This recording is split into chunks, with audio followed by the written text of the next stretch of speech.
This dual-purpose class serves as prequel to our 7-part prehistoric fable and as sequel. In it we deconstruct the process by which a primitive brand's income can be generated and its value created for customers and for owners. At the beginning of our story there is no income, no business, no brand, no product, nothing. At the end there is brand income and brand value, value to customers, potential customers, and value for whoever is the brand's owner. In Part 1, Fred initiates and controls just one exchange of values. In Part 2, Fred again exchanges values, tangible values this time. Fred designs and makes a product. You could say Fred swaps his product for some income, and in so doing tiptoes into commerce. In Part 3, another value exchange, Fred's customer is still the same. The product too is only a minor variation, but this time, in a giant step forward, Fred sticks a label on his product. He brands it. The label identifies it as a brand Fred product. Branded product from now is exchanged for income. In Part 4, Fred controls another exchange, same product type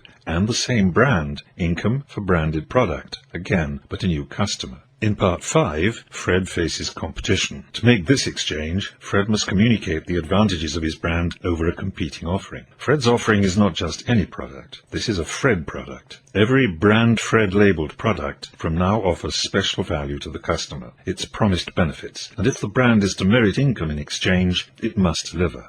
Always. In Part 6, Fred is gone. Some product remains, but more importantly, so does the brand. It becomes clear that whoever owns brand Fred now controls the exchange process. Income flows and brand value is reinforced. In Part 7, Fred the founder is now a distant memory. Mrs. Fred generates income through her brand, Brand Fred. The product is what we call today outsourced to Fred's specifications. It is now clear where the value lies, to customers and to its owner, in the brand, Brand Fred. It is the brand which is special, guarantees the promise and generates the income. Value has been created and it resides firmly in the brand. Fred created a product and exchanged it repetitively for income. He gave the product a name and a label, Brand Fred. He communicated the brand's advantages over competitors. From Part 3 to Part 7, the only common element is the brand. The product varies, the customer varies, the salesperson varies, but the brand is always Brand Fred. He or she who owns the brand owns the income potential which flows from its value to its customers.